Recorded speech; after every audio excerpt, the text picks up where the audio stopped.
सबको जय मसीह की। प्यारे भाइयों और बहनों, आज हम देखेंगे कि शैतान का एक और फंदा है जिसे हम व्यभिचार कहते हैं। आज बहुत से लोग सोचते हैं कि एक पति या एक पत्नी के वफादार रहना, यहाँ तक कि शादी के बंधन में बंधना एक बंदिश है और यह पुराने ख्यालात हैं। उदाहरण के लिए एक जानी मानी अभिनेत्री ने कहा, स्त्री और पुरुष दोनों के लिए एक ही व्यक्ति के साथ पूरी ज़िंदगी बिताना नामुमकिन है। मैं ऐसे किसी व्यक्ति को नहीं जानती जो अपने साथी का वफादार हो या वफादार रहना चाहता हो।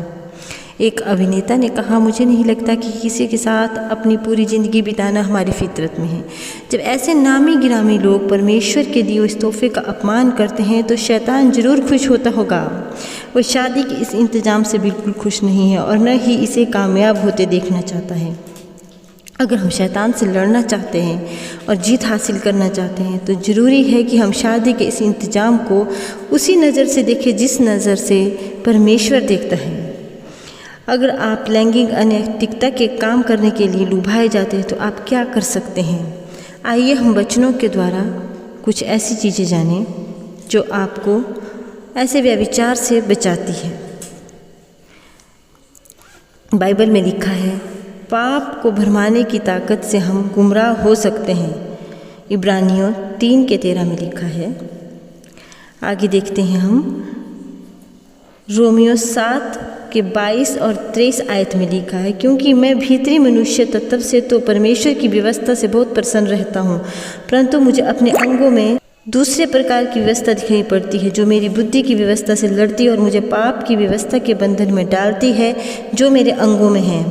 फिलिपियंस के 4 अध्याय के 6, 7 और 13 आयत में लिखा है, ताकत पाने के लिए परमेश्वर से प्रार्थना कीजिए।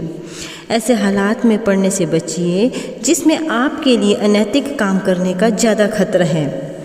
और नीति वचन 22:3 में लिखा है, चतुर मनुष्य विपत्ति को आते देख छिप जाता है, परंतु भोले लोग आगे बढ़कर दंड भोगते हैं। उत्पत्ति के 39:12 में लिखा है, जब कोई प्रलोभन आता है तो उसे फौरन ठुकरा दीजिए। गलत काम के लिए लुभाए जाने पर उसे कैसे ठुकराना है, इसके बारे में यीशु ने एक बेहतरीन मिसाल दी है। शैतान ने यीशु से जो वादे किए उनसे वो बहका नहीं और न ही उसने रुककर उन वादों के बारे में सोचा।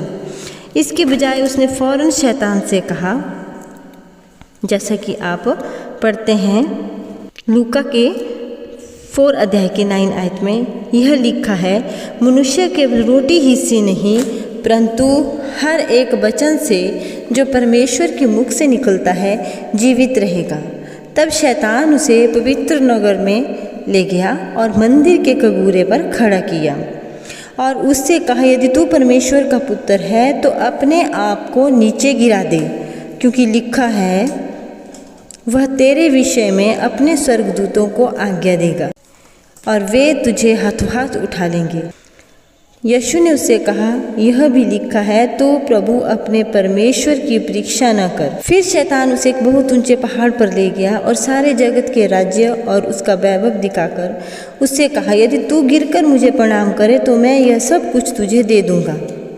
तब यीशु ने उससे कहा, हे शैतान, दूर हो जा, क्योंकि लिखा है, तू प्रभु अपने परमेश्वर को प्रणाम कर और केवल उसी की उपासना कर।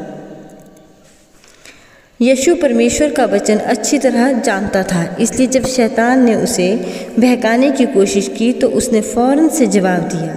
अगर हम शैतान से लड़ना चाहते हैं और जीत हासिल करना चाहते हैं तो ज़रूरी है कि जब हमें लैंगिक अनैतिकता या व्यभिचार के लिए लुभाया जाता है तो उसे फ़ौरन ठुकरा दें। प्रभु के लोग कहे, आमीन।